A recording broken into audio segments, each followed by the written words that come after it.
জ্বর আসুক কিংবা সর্দি লাগুক কাশি হোক তবুও আমার ঘুরতে যেতেই হবে, তাও আবার মিডনাইটে। হ্যালো এভরিওয়ান, মামতা নতুন মিনি ব্লগে সবাইকে স্বাগত। কেমন আছো তোমরা সবাই? আমি আগের থেকে একটু বেটার আছি, গলার ভয়েস দেখে হয়তো বুঝতে পারবে। সরি, গলার ভয়েস তো দেখা যায় না, শোনা যায়।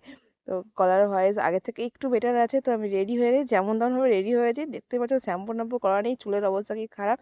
জাস্ট ড্রেসটা পরেছি আর সোয়েটারটা পরেছি, চললাম বরমাসের সাথে বেরুবেরু করতে। ওকে আমি বলেছি, ও যেহেতু রাতে ছিল, ওকে বললাম ওকে ঘুরতে নিয়ে চলো। তখন প্রায় ভোরবেলা, তারপরে বাড়ি এসেছি তখন 8টা বাজে সকালবেলা। দেখতেই পাচ্ছ রোদ ওঠেনি, কুয়াশা কুয়াশা রয়েছে। এদিকে মাম্মাম উঠে গেছে, দেখি মাম্মাম মায়ের সাথে খেলা করছে, দেখতেই পাচ্ছ। আর আমি এদিকে খাবার নিয়ে নিয়েছি। রাতের চপ নিয়ে এসলো বরমশাই, এই চপটা মেখে, বাসি চপ মেখে, মুড়ি চানাচুর মেখে, কাঁচা লঙ্কা দিয়ে মেখে, বাদাম দিয়ে মেখে, পেঁয়াজ মেখে খাওয়া শুরু করেছি সকালবেলা। বাসি চপ দিয়ে মুড়ি খেতে ভালোই লাগে। তাও দেখো, দেখতেই পাচ্ছ মাম্মাম এখানে মায়ের সাথে খেলা করছে। ওর মেডিসিনগুলো যেগুলো ছিল, মেডিসিন বক্সে মেডিসিন খাইয়ে দেওয়া হয়েছে, তারপরে ওই বক্সটা নিয়েও খেলা করছে। আর মা এইদিকে স্বর্ণ আর পূজার বৌভাতের রিসেপশনের যে ড্রেস আপ ছিল সেটা ভিডিওটা দেখছে।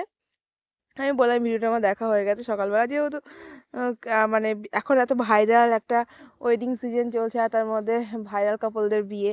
তো একটু তো এক্সাইটেড সবাই হবেই না, সবাই দেখতে ভালোবাসে যে ওরা এতদিন সম্পর্কে থাকার পর বিয়েটা হলো। তারপর দেখো সকাল সকাল এনারা ব্রেকফাস্ট করতে চলে এসছে।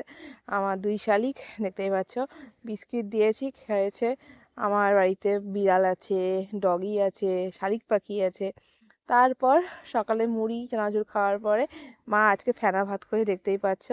বাসি তরকারি ছিল, আর এখানে আলু চোখা বানিয়েছে, যেটা খেতে দুর্দান্ত লাগছিল গরম ভাতের সাথে। তোমরা আজ সকালে ব্রেকফাস্ট কী খেলো অবশ্যই জানিও। তখন মামাম ঘুমাচ্ছিল, মামাম দেখি ঘরে উঠে পড়েছে। ও আমাকে দেখে অবাক হয়ে গেছে, আবার ক্যামেরা অন করেছে মা, এটাই ভাবছে মনে মনে। মামামের শরীরটা খুব খারাপ, ডক্টর দেখানো হয়েছে, তবুও মামামের সারা শরীরে র্যাশ ভর্তি হয়ে গেছে, মলম লাগানো হচ্ছে। এইদিকে দেখো পাপা মামামকে কোলে নিয়ে নিয়েছে অলরেডি, দেখতেই পাচ্ছ। মামামের শরীর খারাপ বলে কথা, বাবারও মুডটা খারাপ, আমাকে দোষ দিচ্ছে যে ওর জন্য হয়েছে এটা, শরীর খারাপটা মেয়ের জন্য, মানে আমি নাকি মেয়ের খেয়াল রাখি না, এইসবই আমাকে অভিযোগ করছিল। কিন্তু আদৌ না, শরীর খারাপ তোকে বলে আসে, দেখো আমার নিজেরও শরীর খারাপ। তারপরে ও পাপার সাথে ঘুরবে বাইক করে। আবদার চিৎকার করছে যে পাপা চলে যাচ্ছে, হবে না। মানে পাপা চলে গেলে ওর খুব মুড খারাপ হয়ে যায়। পাপাকে দেখুক খুব খুশি হয়, আর পাপা যদি কাছে না থাকে খুব খুব খুব খুব মন খারাপ করে মেয়ে আমার। তো দেখতেই পাচ্ছে পাপা ওকে নিয়ে ঘুরছে বুলেট করে, পাপা যাওয়ার সময় হয়ে যাচ্ছে, বাড়িতে যাবে। উনি আবার আসবে দুপুরবেলা। কালকে শপিংয়ে গেছিলাম কিন্তু সেরকম একটা শপিং করাও হয়নি।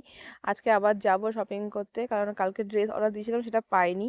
আজকে দিয়ে দেবে বলেছে, তো যাব আজকে। তারপরে দেখো আজকে সকাল সকাল মা একটু বেরোবে, তার জন্য চিকেন কষা রান্না করছে, দেখতেই পাচ্ছ। 2 পিস আমি নিয়ে নিয়েছি, এখন খাবো। তো মা আমাকে বলছে চিকেন খাওয়া যাবে না, মেয়ের গায়ে যেহেতু র্যাশ বেরিয়েছে। দেখা যাক খাই কি খাই না, আর ভালো লাগছে না।